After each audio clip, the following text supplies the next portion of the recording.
Good afternoon, students. Mine lecture now about variation and its forms, mutation and types. What is variation? Variation in biology, any difference between cells, individual organisms, or group of organisms of any species caused either by genetic differences or by the effect of environmental factors on the expression of the genetic potentials.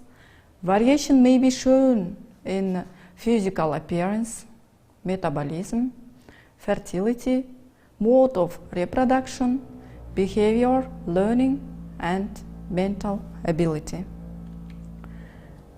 Forms of variation. We know about two forms, genotypic and phenotypic variations. Genotypic variations are caused by differences in number or structure of chromosomes or by difference in the genes carried by the chromosomes. Eye color, body form, and disease resistance are genotypic variations. A variation cannot be identified as genotypic by observation of the organism. Breeding experiments must be performed under controlled environmental conditions to determine whether or not the alteration is inheritable. Phenotypic variations also include stages in an organism's life cycle and seasonal variations in an individual. These variations don't involve any hereditary alteration and in general aren't transmitted to future generations. Consequently, they aren't significant in the process of evolution. On this picture, you can see phenotypic variations, and phenotypic variations are the physical differences. Here, tigers and different colors of tigers. It's about phenotypic variations. And next examples, phenotypic variation in domestic and wild rabbits. Sources of variation. There are gene mutation, chromosomal aberration, recombination, natural selection, migration, and gene flow. From these sources, I won't give my materials about gene mutation and chromosomal aberration. Gene mutation, sudden change in the genetic makeup of an individual is called gene mutation. This mutation produces a different phenotype characters. This mutation produces variation. Chromosomal aberration. What is chromosomal aberration? Each cell of a species contains specific number of chromosomes, and genes are arranged in a specific sequence in the chromosome. The changes occurring in the chromosomes are called chromosomal aberration or chromosomal mutation. Now, in this picture, you can see chromosomal aberrations. Mutation. What is a mutation? A mutation is a change that occurs in our DNA sequence, either due to mistakes when the DNA is copied or as a result of environmental factors, such as UV light and smoking and radiation. To this slide, we can come again later. However, mutation can also disrupt normal gene activity and cause disease like cancer. What is cancer? Now one student want to know about this disease, some materials. Cancer is the most common human genetic disease. It's caused by mutations occurring in a number of growth-controlling genes. Sometimes faulty cancer-causing genes can exist from birth, increasing a person's chance of getting cancer. Mutations can also be inherited, particularly if they have a positive effect. For example, the disorder sickle cell anemia is caused by a mutation in the gene that instructs the building of a protein called hemoglobin. This causes the red blood cells to become an abnormal, rigid sickle shape. However, in African populations, having this mutation also protects against malaria. Types of mutations. The DNA sequence of a gene can be altered in a number of ways. Gene mutations have varying effects on health, depending on where they occur and whether they alter the function of essential proteins. The types of mutations include how many types of mutations? Types of mutations: 2. Gene mutations and chromosome mutations. Gene mutation, replacement of one nucleotide by another. Addition or deletion of a nucleotide. And chromosome mutations are change in the number of chromosomes, change in the structure of a chromosome. Now I want to come again to this slide. A mutation is a change that occurs in our DNA sequence, either due to mistakes when the DNA is copied or as a result of environmental factors, smoking or alcohol or radiation. For example, in Russian Federation, many children with Down syndrome. Why? When parents drinking alcohol or smoking, all these factors will be, after this, will be child with Down syndrome. And after 42 age, too, if women want child, too will be with Down syndrome. And students know on Down syndrome, I find video, please, to see.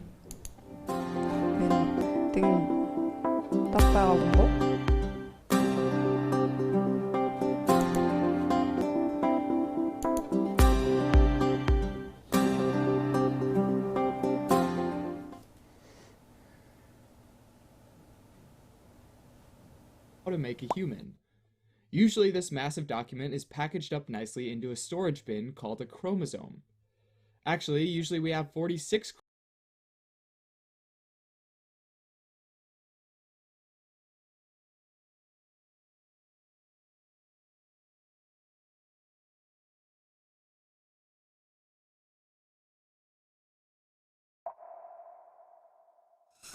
As you're probably well aware, our DNA is like this humongous blueprint of information on how to make a human. Usually this massive document is packaged up nicely into a storage bin called a chromosome. Actually, usually we have 46 chromosomes that we use to neatly organize all our information, depending on how you define organize. Each of the 46 chromosomes is actually part of a pair of chromosomes, since you get one from each parent, so 23 pairs. If you wanted to make another human, first you'd have to find someone that feels the same way, and then you both contribute half your chromosomes, so one from each pair, right? 50-50. Now, what if someone contributes one too many? Say dad contributes 23 and mom contributes 24. Is that possible? Yes, and it's the basis of one of the most common chromosomal disorders, Down syndrome. Someone with Down syndrome has 47 chromosomes instead of 46. Specifically, they have an extra copy of chromosome 21. So instead of 2, they have 3. So Down syndrome is also known as trisomy 21. In other words, 3 chromosome 21s. Alright, so in order to package up half the chromosomes into either a sperm cell or an egg cell, you actually start with a single cell that has 46 chromosomes. Let's just say that we're making an egg cell for the mother. I'm just going to show one pair of chromosomes, but remember that all 23 pairs do this. So the process of meiosis starts, which is what produces our sex cells, and the chromosomes replicate, and so now they're sort of shaped like an X. Even though that there are 2 copies of DNA here, we still say that it's one chromosome, since they're hooked together in the middle by this thing called a centromere. Okay, now the cell splits in 2 and pulls apart the paired chromosomes. So in each of these cells, you've now got 23 chromosomes. Now the 2 copies of the chromosomes get pulled apart, and the cell splits again, which means 4 cells, each still with 23 chromosomes. Now these are ready to pair up with a sperm cell from dad that has 23 chromosomes as well, totaling to 46 chromosomes, and voila, 9 months down the road, you've got yourself a baby. Now, with Down syndrome, or trisomy 21, a process called non-disjunction accounts for about 95% of cases. Non-disjunction means the chromosomes don't split apart. If the chromosomes in this first step don't split apart, then one cell ends up with both chromosomes and the other gets none. Then the final result is 2 cells with an extra chromosome and 2 cells missing a chromosome. Non-disjunction can also happen in the second step though. So first step goes great, and both cells have a chromosome. But if they don't split apart in the second step, then the final result is 1 cell with an extra chromosome, 1 cell missing a chromosome, and 2 with the right number of chromosomes. Now if a sperm cell combines with any of these that have a duplicate of chromosome 21, then the combined cell will have 1 extra copy of chromosome 21. In other words, 3 chromosome 21s, or trisomy 21. In case you were wondering, the sperm could also combine with these cells that have a missing chromosome. If that's the case, then there would be a total of only 1 chromosome 21, and we would call that monosomy 21. In my example, we followed the egg cell from the mother, but this process could happen the opposite way, where the sperm starts out with too many or too few copies of chromosome 21. Apart from non-disjunction, Robertsonian translocation accounts for about 4% of trisomy 21 cases.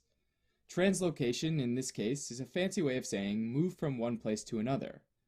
So a part of one chromosome moves and switches places with a part from another chromosome. In this case, the long arm of chromosome 21 translocates over to chromosome 14, and you end up with 2 hybrids, one with both long arms and one with both short arms. This little guy with the short arms carries just a little bit of usually non-essential genetic information, and is typically lost by the end of meiosis. So there are a few ways that this can go down. First, including the translocated chromosomes, they replicate, and now these could split into one with both normal chromosomes and one with the long guy and the short guy. In which case, after splitting again, you'd have 2 normal cells and 2 cells with a big guy, since remember we lost the little guy along the way. So now contribute the other parent's DNA, and you've got 2 normal cases, and then these 2 cases are called balanced carriers. And we say that it's balanced because you've still got both long arms, and so most of the genes are still here. Kind of like a 2-for-1 deal. Okay, now let's say that the normal chromosome 14 ends up with the short, and normal chromosome 21 with the long. Now you get 2 cells with the normal and long arm, and 2 cells with the normal and short arm, which remember is usually lost. So these have 1 extra chromosome 21, since the long arms carry most of the genetic material for both chromosomes 14 and 21, and these ones are missing chromosomes. Now combine these with the other parents again, and you have trisomy 21 here and monosomy 21 here, since it's missing a chromosome 21. If this process was switched such that chromosome 14 ended up with the long chromosome first, then you'd ultimately end up with trisomy 14 and monosomy 14. So of the 12 possibilities, 2 end up being trisomy 21, right? With Robertsonian translocation, one of these chromosomes needs to be chromosome 21, right? Even though the other is usually chromosome 14, it can actually be other chromosomes as well, like chromosome 22. Finally, about 1% of patients are mosaic, meaning that their cells are mixed, and some have 46 chromosomes and some have 47. How does that happen though? Well, let's think about what happens after conception. So you've got this one cell called the zygote that needs to develop into a human, right? Since we aren't single-celled organisms, it has to divide over and over again, essentially producing every kind of cell in the body. Now, each of these divisions is called mitosis. Non-disjunction of chromosome 21 can also happen during mitosis, in which case you'd end up with one cell that has an extra chromosome 21, and one without. So one with 47 total chromosomes and one with 45.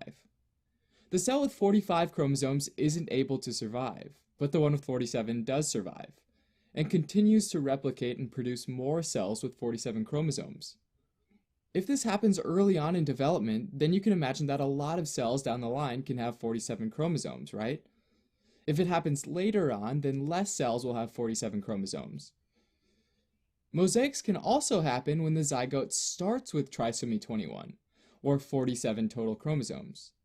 In this case, non-disjunction would produce one cell with another extra chromosome 21. So this one has 4 chromosome 21s, totaling to 48 chromosomes. And this cell can't survive. The other cell, though, loses one of its 3 chromosome 21s. So now it only has 46 chromosomes, which happens to be the normal amount of chromosomes, right? And this is sort of like the opposite situation, because now, through a mistake, you've actually ended up with the right amount of chromosomes. So if it happens early on in development, you'll actually end up with more cells with the normal amount of chromosomes. If it's late in development, though, then less cells will have the normal 46 chromosomes. Having an extra chromosome 21 is one of the most common chromosomal disorders, and not surprisingly, it has an effect on almost every organ system in the body. And for that reason, there's a long list of common issues for those affected with Down syndrome. Here are some of the major ones: septal defects in the heart's chambers, usually between the 2 atria, duodenal atresia, increased risk of acute lymphoblastic leukemia, mental retardation and an increased risk of Alzheimer's, and sterility in males. There are several physical characteristics as well, like a simian crease in the hands, a gap between the first 2 toes, a flat facial profile, and epicanthal folds. Having an extra chromosome 21 is thought to affect these systems by an overexpression of genes on chromosome 21, since there's an extra copy contributing to gene expression, which changes the development of all the systems just listed. Now, a major risk factor for Down syndrome is maternal age, the age of the mother. Trisomy 21 happens about once in 1,500 births where the mother is younger than 20 years old, contrasted to about 1 in 25 births when the mother is older than 45 years old. During pregnancy, some screening tests can be done, and certain markers suggest higher risk that a baby might have Down syndrome. Alpha-fetoprotein, or AFP, unconjugated estriol, or UE3, are on average lower when compared to unaffected pregnancies, and human chorionic gonadotropin, or HCG, as well as inhibin A are both typically elevated compared to unaffected pregnancies. An imaging test using ultrasound can also be performed, where clinicians look for nuchal translucency. None of these are exact indicators of Down syndrome, however, but they do give valuable information about the overall risk of Down syndrome. Even though there's a long list of complications and hardships for people with Down syndrome, improved medical care has led to a much greater longevity and quality of life. Many individuals with Down syndrome are able to thrive and lead full lives. Thanks for watching. You can help support us by donating on Patreon, or subscribing to our channel, or telling your friends about us on social media.